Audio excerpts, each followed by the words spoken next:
introduce yourself because I'm so excited about this woman. Oh my gosh. Well, I'm looking out there in the room and I know most of you, which is such an amazing feeling. I'm Karen Groff, mom of Dan. He's 33 now. He has LGS, of course, that's why we're here, and he is also type 1 diabetic. So things are exciting at our house just as they are at yours. I'm a retired educator and now a new member of the LGS Foundation Board. Who are you? You guys know who I am. So I don't have any formal remarks about adults with LGS. You guys have heard a lot about what we've said. I really would like Karen to talk about her prepared remarks, and then I want you guys to ask questions about what you want to know. This is our first time really doing sort of a Q&A panel. We can or we can just talk. I have no problem yammering on with that. What's coming to my mind is we are all experts in our own child. And just raise your hand if your kiddo's older than 18. Okay, older than 25. Older than 30. Woo, older than 40. Got one still back there. Anybody, how old is your kiddo? My brother Steven is in his mid-50s. Mid-50s. Woo, yay, Steven.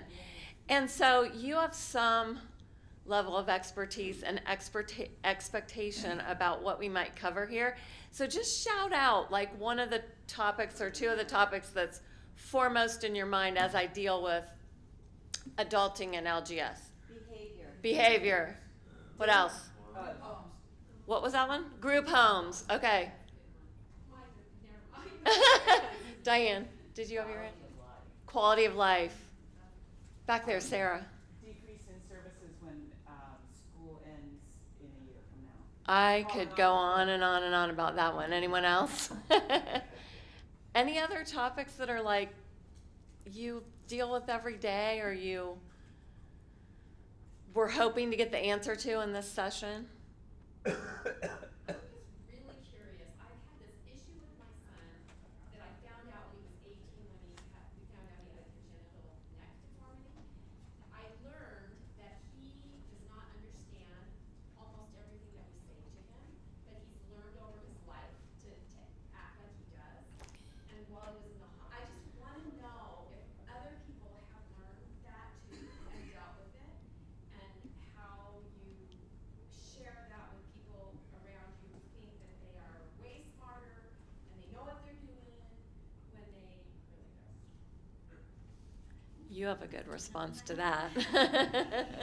Yeah, so we all deal with that to a degree. Like my daughter understands a lot, but she's always overestimated in the population. In fact, that film crew that was here the other day, they wanted her to describe her dog's superpowers. I mean, just like stick with the basics. Like she doesn't even really know how old she is. Like she knows her name, she knows her colors. Like, can we stick with that? So, but I don't know if there's anyone here, but we have 5,000 families on our Facebook page that we should ask that to, and find out. And you can ask it, or I can ask it, and we can work together on that. But it is a problem because if they're faking understanding, and then you're surrounded by a world of people that do think that they understand. Yeah, no, he's not. No, he's not. It's not. It's just a coping strategy. We as adults, and I'm not saying that this is the way you should do it, are so happy we're out of the school district. We are so happy that one of us is retired and one of us works. We are so happy that I work from home. And Savannah doesn't really go out in the world a ton unless she wants to. And when she does, it's all fun. Special Olympics, therapeutic horseback riding, doctor's visits, parties. We actually have a lot of parties. She loves to party.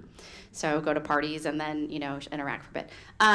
So we have lived a very sheltered, quiet life. And our future plan for her, which I just learned, and I think the moms here, Tish mentioned it, is because we were thinking group home is a terrible idea for her. Because all the group homes in California are 100% admittance right now with a 1 week in visitation. All the ones in our area. And I'm like, I'm not gonna 100% turn my kid over to complete strangers because of, it's all because of money, basically. That's ridiculous. We need a transition period and they don't have them. So we're going to build a home where this lifestyle my husband and I are accommodating for her, where she mostly spends time at home. She does her puzzles, she watches movies, she does her exercise videos, she goes out to her things I told you about. And we'll bring in nursing staff as we age, because we do get paid by our state to care for her, that will fill that lifestyle, and then we've got people that will oversee her. So we're looking at a very just sheltered, our family, quiet, leave us the hell alone, because every time someone else comes in, they mess it up, they misunderstand, they make us feel uncomfortable. And so just our little circle, our community. And when we were in school, everyone was like, you have to do this, you have to do that. So it's tough.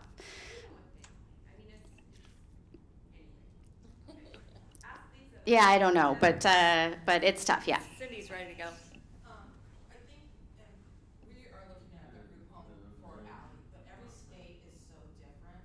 And the group home that we're looking at for Ally is literally maybe 2 blocks from our house. It consists of 5 girls. It's done through Easter Seals, which is where she attends 3 days a week. And, it's, I can't think of a better situation at this point in time for her, because we can't do it at home any longer. I'm past being able to do it at home anymore. And, but it's taken me a long time, and as you can tell, I'm still not quite there, that this is something that has to happen for her. And I think every state is different as far as what is available in their area. People are very surprised when I say, I'm in a town of 17,000, and they're like, you have something available? And yes, we have something available for our child, and thank God. But it's just, I think every state, every situation. You know that, I don't know if any of you went to the stages of grief. This is a transition, isn't it, that can kind of trigger a lot of what ifs and what abouts. And I know Jeff and I have talked about Danny, and we don't think he's going to thrive very well outside of this family unit that we have and his routines and his little happy places. But the truth of it is, you know, Jeff and I are getting OLD, not really old. And so you have to start to think, what are you going to build around them to keep things in place? Can I just say one thing to that too? So, we don't often think, and a lot of us don't have this privilege to do it because our kids are very severe, but what would the kid want, right? What would that child want? And it should start with that. And if they can weigh in, then that's amazing. But then it comes to exactly what you're saying. That's the next question is, would they thrive? If we put Savannah in a group home, I don't think she'd do very well because she's so used to us and reliant on us. She's happy right now. Like she's happier than everybody I know. So, because she has no responsibilities, right? She doesn't pay taxes. She doesn't even know what a politician is. But stay in your happy. So figure out what they would want, and then you would have to try to build it.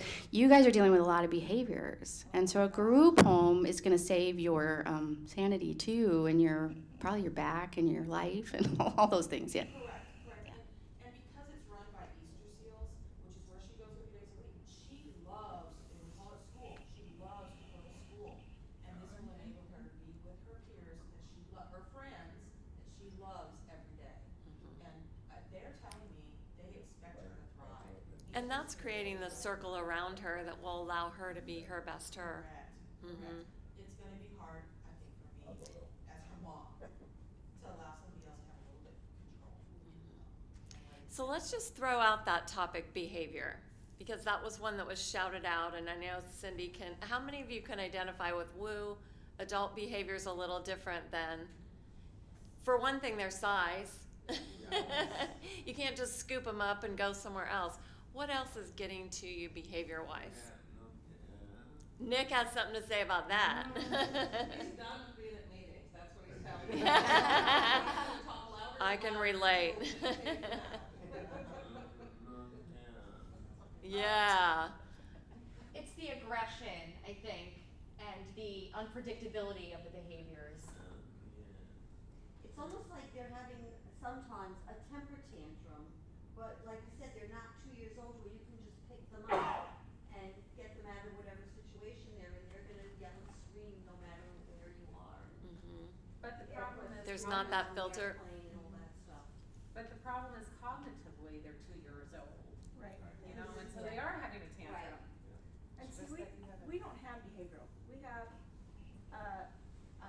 1-year-old and 6-foot body who is 3, and to go in a group home or whatever, he's a loving thing. We don't have behavioral problems. So will he thrive in that, or will they give him the hugs that he needs? But at 21, Allie didn't have behaviors either. Michael was starting at that age. He didn't have them until he was an adult. We've just started seeing them Yeah. the last year has been the worst, but we have, but it started a couple of years ago, and it's built to the point now where I can't do it.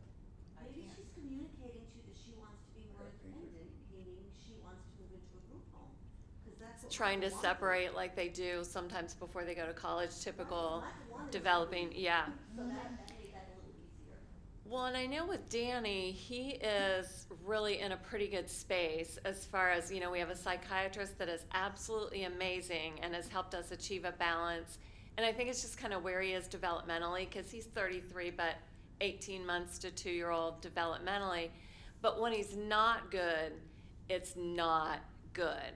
And The little girl with the curl. yes. And that's what we tell Allie. Where is your curl today? You know, because Well, she's- and Jeff and I will, you know, tag team a little bit, but sometimes it really takes Jeff's side, Jeff Wave, so they know who I'm talking about, but it takes his size or deep voice to kind of shut things down, and that aggravates the living daylights out of me. She's always in a hospital, walking down, trying to get somewhere, and there's 1,000 people all around, those kind of things. Yeah, can I, oh, go ahead. Nick will yell out and say, "Why you do this to me? Don't do this to me." Be careful what you wish for when they can talk. Yeah, yeah.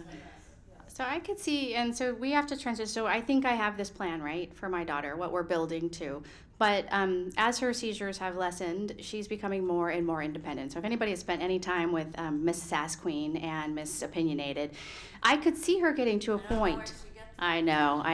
And I could see her getting to a point where I have to rethink where she would be happier with her peers. And so I think that just reiterates that it's not done. It's never done. And so you're constantly evaluating, but you have these times. We deal with a lot of behaviors, but we're still at a place where they're nothing like Michael's. Right? They're not rage. They're not aggression. She's not hitting anybody. But she's like, get your hands off me, and wants to run into the street. She'll run in the street, microwave Cheetos for 70 minutes and do all sorts of crazy things. And then we do tag team. Like, literally, we're like wrestlers, and, you're in. And the other parent's like, no, But, and so you have to be honest about what you're able to do with the person and what they're capable of, too. But for the rage behaviors, the aggression against others, it's starting to get more attention scientifically. No attention has been paid to it before, but we're meeting I met a mom the other day, or a couple months ago, that has to lock, when her kid goes into one of the rages, she locks herself in her own room, and the kid gets the house to just destroy, and there's holes in the wall, and she's taking everything out of the house, and I'm like, oh, honey, no. And I'm afraid we're all going to have to come up with hacks. We're going to have to learn from you on how to deal with Michael's, and so this is another project for the ambassadors. Go ahead, Cindy. I don't know. And I felt like, I'm where they were. And it's heart-wrenching because I hate it. I hate having to walk on eggshells, which is what I do in my home. I go to a stressful job, I come home, oh God, what kind of day did Allie have? What's the trigger going to be? Right. And there's nothing Most of the time is we have no idea, right? There's nothing I hate more than to hear, I'm clocked out, your turn, or I'm tagged out, and it's you're not tagged in. I've had a busy day, I'm done already, and then I have to come home and fight or pray that she's had. Have enough energy to really even deal yourself with that. And I pray that she is exhausted, honestly, and that's terrible, because I want to spend that time with her. But you want it to be quality time, not the combative, trying to redirect constantly time. I know, looking around at you guys and the ages you indicated your kiddos were or are, I think a lot of us would be from the dartboard generation where, you go to the neurologist and you throw the dart at the board to figure out how are we going to treat this situation. And I think that, you know, the behavior, psychiatry, mood, all of those things for us for many years was the same way. The neurologist would help us treat that, but the psychiatrist seems to do more precision medication. He's helped us with sleep, he's helped us with behavior, and you know, we sit on the couch and Dan doesn't say anything, but we talk about what are the symptoms that we're seeing and how do we treat that. So, you know, Dan's treated for intermittent explosive disorder, which you guys know what that is for sure. He's treated for depression, he's treated for anxiety, because we can describe to the psychiatrist what it is that he exhibits. It's still a dartboard. I mean, we're not there genetically or anything like that, but he's, you know, and he's helped us decide that Dan doesn't wear benzodiazepines well. That's going to bring out some of that behavior. So why are we giving it to him to help him sleep? Good point. You know, why aggravate him when it's time to sleep? Well, it's really important to make sure that you have a psychiatrist and a neurologist that will work together. Good. And I think that that probably here in Seattle is not really hard to find, but I know in other places it is really hard to find. It's hard to find a psychiatrist that knows how to deal with somebody with any kind of developmental behavior, let alone Yes. Yes. but important.